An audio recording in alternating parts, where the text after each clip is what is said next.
মাসের শেষে শুধু যে আমাদের হাত খালি হয়ে যায় তা কিন্তু না, অনেক বড় বড় শপেরও হয়ে যায়। তো আজ বিগ ডিসকাউন্টে কি কি কিনেছি সম্পূর্ণ থাকছে এই ব্লগে।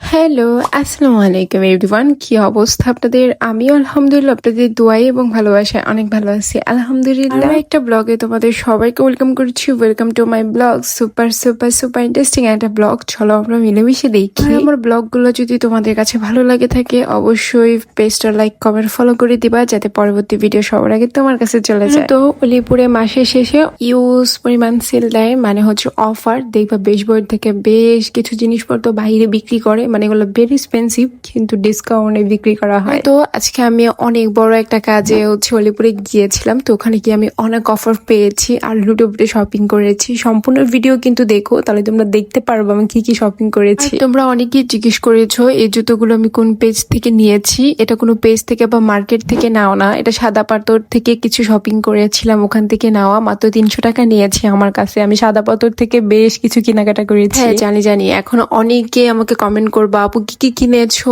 প্রত্যেকটার ভিডিও ছবি পিকচার আপলোড করো। আসলে আমি একটা ভিডিও করে তারপর তোমাদের সাথে শেয়ার করবো না, জানি তোমরা অনেক দেখতে পছন্দ করো আমার শপিং ভিডিও। তো এক জায়গায় বেশ কিছু পছন্দ হয়েছে, কিন্তু আমি যে 3টা জায়গায় ঘুরেছি প্রত্যেকটা জায়গা থেকে একটা করে জিনিস আনার ট্রাই করেছি যাতে স্মৃতি হিসাবে থাকে। তো আমার প্রচুর পরিমাণ টি শার্ট আছে, একটা ছেলেরও মনে হয় এত টি শার্ট নাই যত টি শার্ট আমার আছে। তো 20-22টা তো হবেই। তো আজকে আরো 2টা কিনছি, মানে অফারে পেয়ে। আমি মনে করি জিনিস যেটা ভালো তার দাম একটু বেশি। তো আমি সবসময় পড়ার ক্ষেত্রে এক্সপেন্সিভ খুঁজি, আর সেটা যদি ডিসকাউন্ট বা অফারে চলে তখন তো শোনায় সোহাগা। এখান থেকে শপিং করে আমি টেস্টিতে চলে গিয়েছিলাম। তো এখান থেকে বেশ কিছু কেনাকাটা করে নিয়েছি রাতে খাবার জন্য। জানো তো আমি কত বড় বুকখোর, মানে রাতে আমার প্রচুর পরিমাণ ক্ষুধা লাগে। আমি স্বর্ণকারের দোকান থেকে ডাইরেক্ট চলে গিয়েছিলাম হচ্ছে কুড়েঘরে। স্বর্ণকারে আমার একটু কাজ ছিল, যেহেতু রিসেন্ট আমি ঢাকা যাচ্ছি। তো আমি হচ্ছে তাকে তাড়া দিচ্ছিলাম যে কবে আমার জিনিসটা বানানো হবে যাতে আমি পরে ঢাকা যেতে পারি। তো এখন আর কুড়েঘরে যাইতে আমার মুডেও ভালো লাগে না, মানে একটা জিনিস আমি দেখতে দেখতে বোরিং হয়ে গিয়েছে, তাই হয়তো ভালো লাগে না। কিন্তু ইদারিং অনেক ফুল ফুটেছে কুড়েঘরে। জানো তো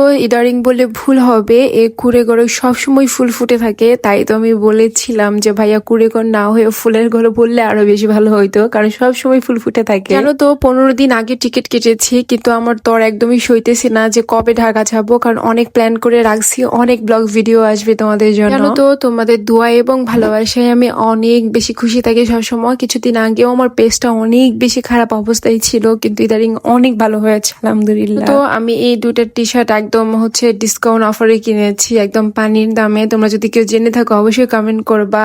আর বেশ বইয়ের কাপড় বলতে গেলে অনেক বেশি সফট আর অনেক ভালো। তো বেশ কিছুদিন হয়েছে জনি ভাইয়ের ওখানে যাওয়া হয় না, হবিগঞ্জে, যে বার্গার বাড়ি থেকে বার্গার খাবো। আমি অনেক মিস করতেছি, খুব রিসেন্ট যাবো ভাইয়ের হাতে বার্গার খেতে। তো আমি টেস্টি থেকে একটা বার্গার এনেছি, আমার প্রচুর পরিমাণ মুড হচ্ছিল। কি কি শপিং করেছি সবই তো তোমাদের সাথে শেয়ার করে দিয়েছি। তো আজ পর্যন্ত ভালো থাকো, সুস্থ থাকো, দেখা যাবে নেক্সট ব্লগে।